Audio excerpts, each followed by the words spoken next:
Hello friends, welcome back to the AD global academy. आज की इस वीडियो में हम बात करने वाले हैं इंग्लिश के कुछ ऐसे वर्ड्स की जिनका प्रोनाउंसिएशन तो सिमिलर होता है बट उनकी स्पेलिंग्स डिफरेंट होती हैं, उनकी मीनिंग्स डिफरेंट होती हैं। एंड ये कुछ ऐसे वर्ड्स हैं जिनका यूज हमारे डे टू डे लाइफ में बहुत ज़्यादा होता है। हम फ्रीक्वेंटली इन वर्ड्स को यूज करते हैं बट हम कंफ्यूज भी होते हैं कि कौन से वर्ड को हमें कहाँ यूज करना चाहिए। हमारे इस वीडियो में we are going to clear out this confusion. Okay, so before we start, अगर आपने चैनल को सब्सक्राइब नहीं किया है then please subscribe the channel, and अगर आपको वीडियो अच्छी लगे then please like and share the video. Okay, then let us start our video now. So the very first pair of the word for today is ascent. See here, जो पहला accent है number one, इसकी spelling होती है ASSENT, assent. And the second word we are having is ASCENT, but दोनों ही words का pronunciation similar होता है, एसेंट। ओके, चलिए let us see the meanings now. तो सबसे पहले हम देखते हैं ये फर्स्ट वर्ड की meaning. And this first assent, ASSENT, assent means approval, agreement और an act of agreeing to something। मतलब किसी चीज को अपनी स्वीकृति देना या किसी चीज को स्वीकार करना, अपनी सहमति देना, that is only assent। okay, चलिए let's see the example of this word, and the example is she gave her assent to the proposal, means उसने उस प्रपोजल को अपनी सहमति दी, उसको स्वीकार किया। Okay, now let's see the meaning of this second word, that is assent, ASCENT। okay, and the meaning of this word is the act of climbing or going up। ऊपर चढ़ने का या ऊपर जाने का जो प्रोसेस होता है उसको बोलते हैं assent। ओके, चलिए for example see the person here, ये जो पर्सन है ये किसी एक माउंटेन के ऊपर चढ़ाई कर रहा है, राइट। सो ये जो क्लाइंबिंग है, ये जो एक्ट ऑफ क्लाइंबिंग है, that is called as ascent. Okay, चलिए let's see the examples, and the example is she made her first successful ascent of Everest last year, means to say she completed her climbing of the Everest। उसने अपना Everest की जो चढ़ाई थी उसको successfully पूरा किया, ascent of the Everest। okay, चलिए let's move towards the next pair, and the next pair of the word is night। the first word night is KNIGHT and the second is NIGHT। Okay, now let's see first word जो KNIGHT है, हम उसकी meaning देखते हैं। And this word means a soldier of a high level, जिसको हम वीर बोलते हैं। एक नॉर्मल सैनिक होता है जो सिर्फ सैनिक होता है, और एक जिसको हम वीर बोला करते हैं, दैट इज नाइट। ओके, चलिए let's see the examples, and the example is the knight spot on to the castle. उस वीर ने, वीर सैनिक ने कैसल मतलब राजमहल, उसके ऊपर कब्जा करना जो होता है उसको पूरा किया। ठीक है, उस वीर सैनिक ने एक राजमहल के ऊपर कब्जा पूरा किया। Let's see the meaning of the next word, and the next word's meaning is the time from dusk to dawn when no sunlight is visible। NIGHT का meaning होता है, NIGHT means normally जिसको हम रात बोलते हैं। ठीक है, that is NIGHT, night. Okay, so सूरज ढलने से लेकर के सूरज उगने तक का जो पहर होता है उसको नाइट बोलते हैं या फिर रात बोलते हैं। चलिए let's see the example. At night the moon shines brightly. Okay, let us move towards the next pair of the word, and the next word is insight, INCITE and INSIGHT। दोनों ही वर्ड्स का pronunciation insight ही है but spellings different है।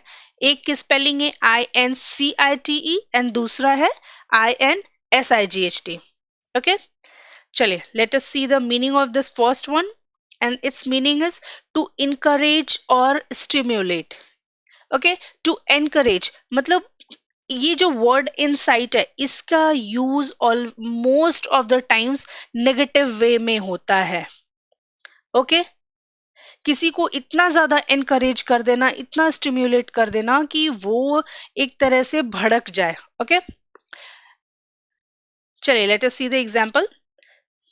दे are trying to incite an argument, वो एक बहस को भड़काने की कोशिश कर रहे हैं। मीन्स वो बहस सिर्फ एक नॉर्मल बहस नहीं रह गई। Now some people are there those who are trying to just incite that, उसको भड़काने की कोशिश कर रहे हैं। Okay, so the meaning of INCITE is to stimulate और to encourage in a negative way. Okay, चलिए let's see the meaning of next word, and it is a deep understanding of somebody or something। मतलब एक जो गहन जानकारी होती है किसी के बारे में, या फिर किसी चीज के बारे में, that is called as insight। Okay, विचार जिनको हम बोला करते हैं। ठीक है, चलिए let's see the example. This is a very readable book that gives a good insight.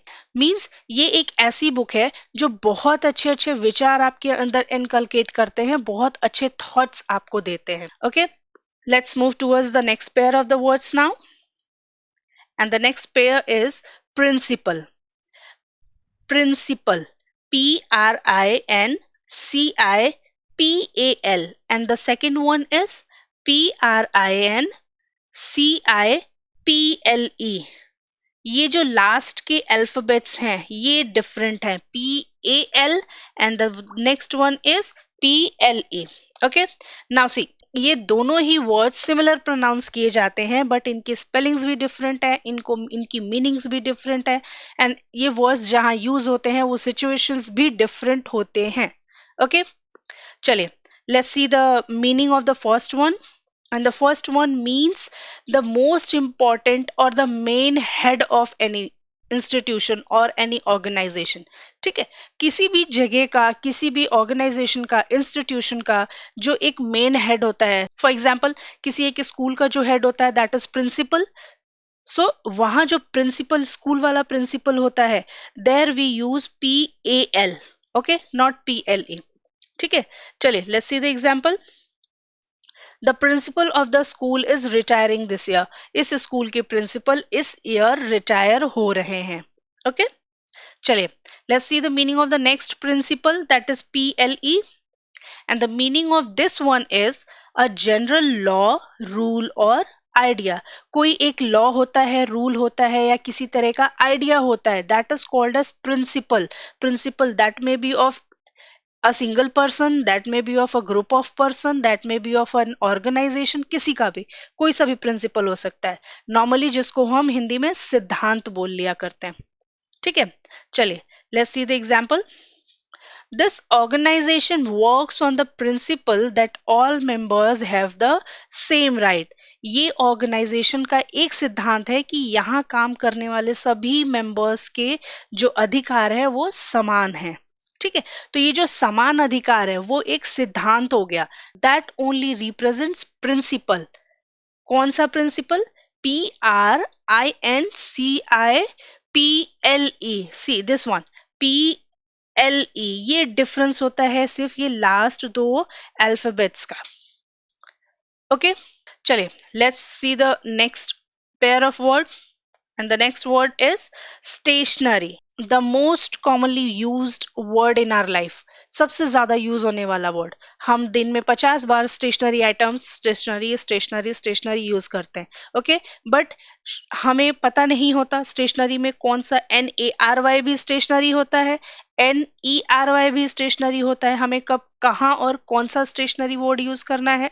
सो इन दोनों ही स्पेलिंग्स में डिफरेंट क्या है? दोनों ही स्पेलिंग का प्रोनाउंसिएशन स्टेशनरी है, बट द डिफरेंस इज ये जो लास्ट का वर्ड है ARY, एक जगह यहाँ फर्स्ट वाले में it is ARY and in the second one it is ERY। Okay, चलिए let's see the meaning, and the meaning of this stationery, the first one जिसमें ARY है, उसका मीनिंग होता है मोशनलेस और स्टिल। एक स्थिर चीज जो होती है जिसके अंदर कोई गति नहीं होती, वो एक ही जगह पर होता है, एक ही जगह पर ऑलवेज, जब भी आप देखोगे वो उसी जगह पर होगा, स्थिर होगा, that is only called as stationary. ठीक है, फॉर एग्जाम्पल सी, घर हो गया या फिर ये ट्री हो गया, और दिस कार, जब ये कार आपकी पार्किंग में पार्क्ड होती है देन दैट इज स्टेशनरी, वो मोशनलेस होती है। ये घर है, घर एक ही जगह होता है, इसके अंदर कोई मोशन नहीं होता, that is stationary. Okay, and ये जो स्टेशनरी है that is a form of adjective, भाव होता है एक। चलिए let's see the examples, and the example is stationary cars in traffic jams causes a great deal of pollution. ठीक है, चलिए let's move towards the next stationery. And ये जो दूसरा स्टेशनरी ERY वाला स्टेशनरी है, उसका मीनिंग होता है writing and other office materials. मतलब जितने भी हमारे स्टडी मटेरियल्स होते हैं, starting from pen, paper and everything, वो सभी आते हैं स्टेशनरी NERY वाले कैटेगरी में। ओके, एंड ये नाउन होता है बिकॉज ये सारी चीजें मटेरियल्स होती हैं।